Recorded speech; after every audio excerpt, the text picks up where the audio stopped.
Nah, oh gede nih dah nih. Tuh. Tuh. Pelan-pelan, tarik pelan. Capek ah. Geda gede geda oh.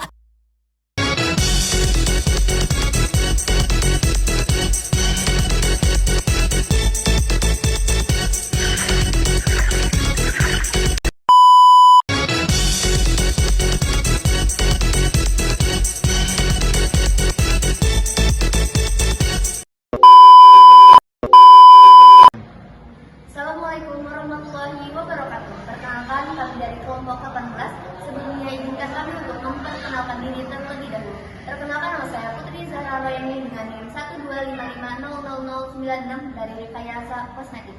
Saya Herlan Chandra Kusuma dengan NIM 125510016 dari Prodi Rekayasa Olahraga. Nama saya Faisal Purwansyah dengan NIM 125330096 dari Prodi Teknologi Industri Pertanian. Kami di sini akan menyampaikan materi tentang online scam. Mari simak video berikut.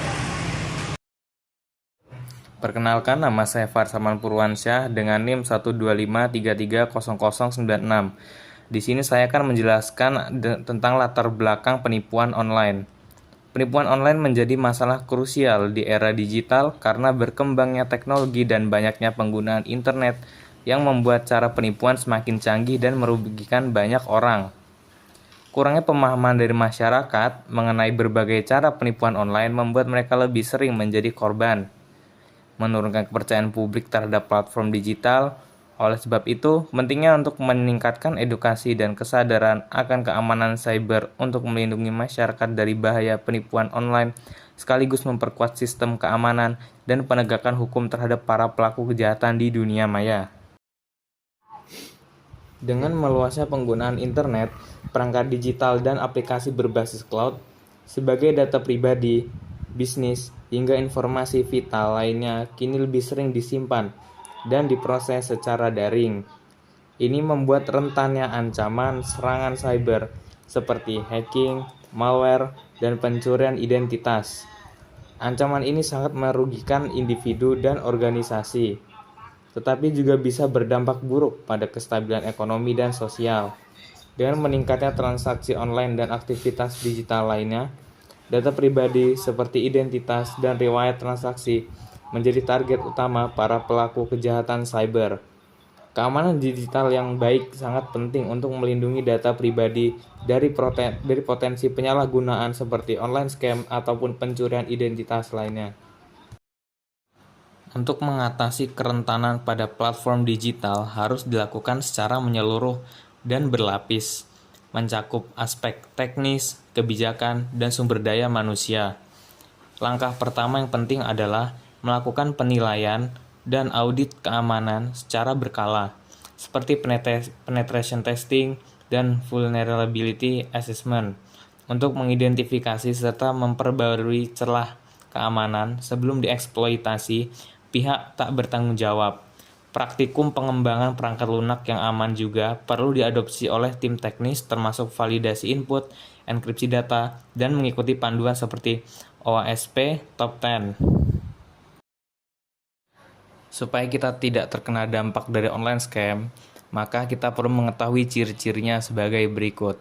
Yang pertama, tawaran yang terlalu bagus untuk menjadi kenyataan. Penipuan seringkali dimulai dengan tawaran yang sangat menarik, seperti hadiah besar, investasi dan keuntungan yang tinggi, atau produk dengan harga yang jauh lebih murah dari harga aslinya. Jika tawaran itu terdengar terlalu bagus untuk menjadi kenyataan, biasanya itu adalah modus salah satu penipuan. Misalnya, Anda mendapatkan email yang mengklaim bahwa Anda memenangkan hadiah senilai jutaan rupiah dari sebuah undian yang tidak Anda ikuti. Biasanya penipu akan meminta Anda untuk memberikan informasi pribadi atau bahkan meminta transfer uang untuk biaya administrasi. Penipu tahu bahwa orang cenderung tertarik pada tawaran yang menggiurkan dan mudah, dan mereka memanfaatkan rasa ingin tahu atau keserakan orang untuk menjerat mereka supaya tertipu. Yang kedua, yaitu penyebaran informasi yang tidak jelas. Website atau email yang berasal dari scam seringkali tidak memberikan informasi yang jelas atau lengkap tentang siapa yang mengirimkan pesan tersebut. Misalnya, email yang meminta Anda mengklik link atau melakukan sesuatu dengan sangat cepat, tanpa memberikan penjelasan lebih lanjut tentang apa yang sudah dikirim. Contohnya yaitu sebuah email dari sebuah bank atau perusahaan mengklaim bahwa akun Anda akan dibekukan jika Anda tidak segera memperbarui data dalam jangka waktu 24 jam. Mereka akan memberikan link palsu yang tampaknya menuju halaman login resmi bank. Penipu biasanya menciptakan rasa urgensi untuk memaksa Anda bertindak dengan cepat, tanpa memberi waktu untuk berpikir atau memverifikasi kebenaran informasi tersebut. Yang ketiga, pelaku biasanya meminta informasi pribadi atau keuangan secara mendadak. Banyak pelaku akan meminta informasi pribadi Anda, seperti nomor identitas, nomor kartu kredit, atau akses ke akun bank. Permintaan seperti ini sangatlah mencurigakan, dikarenakan perusahaan atau institusi yang sah tidak akan meminta data sensitif Anda melalui email, pesan teks, atau media sosial. Anda menerima email atau SMS yang mengklaim dari pihak bank atau perusahaan kartu kredit yang minta Anda untuk memperbarui informasi akun, seperti PIN atau password dengan mengklik link yang diberikan. Atau ada yang mengklaim bahwa Anda harus segera membayar hutang untuk menghindari tindakan hukum. Biasanya, bank atau lembaga keuangan yang sah tidak pernah meminta informasi pribadi atau keuangan Anda melalui saluran yang tidak aman atau langsung. Jadi, apabila Anda menerima permintaan informasi seperti itu sudah jelas tanda-tanda dari penipuan. Yang keempat, penipuan biasanya bersumber dari yang tidak dikenal atau tidak terpercaya. Scam sering sekali datang dari sumber yang tidak dikenal atau tampak mencurigakan. Misalnya pesan yang datang dari alamat email yang tidak familiar atau nama domain yang tampaknya salah eja. Email yang tampaknya berasal dari layanan pengiriman barang yang memberitahu Anda bahwa ada masalah dengan paket Anda. Setelah mengklik link, Anda diminta untuk memasukkan informasi pribadi atau bahkan melakukan pembayaran untuk pengiriman. Banyak scammer yang menggunakan teknik social engineering untuk menipu korban agar menganggap pesan mereka sah. Padahal mereka menggunakan alamat email atau nomor telepon palsu yang sulit dikenali. Yang kelima, tidak adanya informasi kontak yang jelas atau valid. Jika sebuah situs web atau email tidak menyediakan cara untuk menghubungi mereka, atau jika mereka memberi informasi kontak yang mencurigakan atau tidak bisa diverifikasi, ini bisa menjadi salah satu tanda dari penipuan. Biasanya situs web scam akan menghindari memberikan nomor telepon yang dapat dihubungi atau alamat fisik.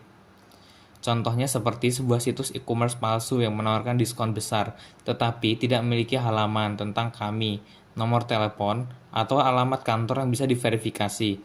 Atau, jika Anda mencoba menghubungi customer service, mereka tidak ada jawaban atau tanggapan yang memadai.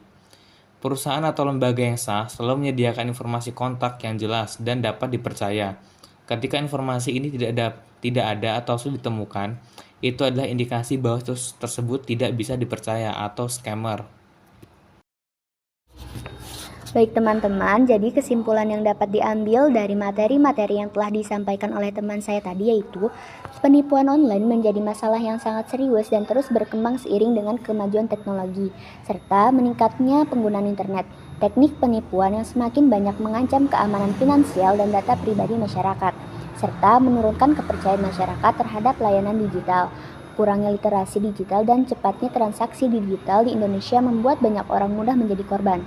Oleh karena itu, diperlukan upaya bersama berupa peningkatan edukasi dan kesadaran terkait keamanan siber, pengawasan teknologi yang ketat, dan penegakan hukum yang tegas terhadap pelaku penipuan online.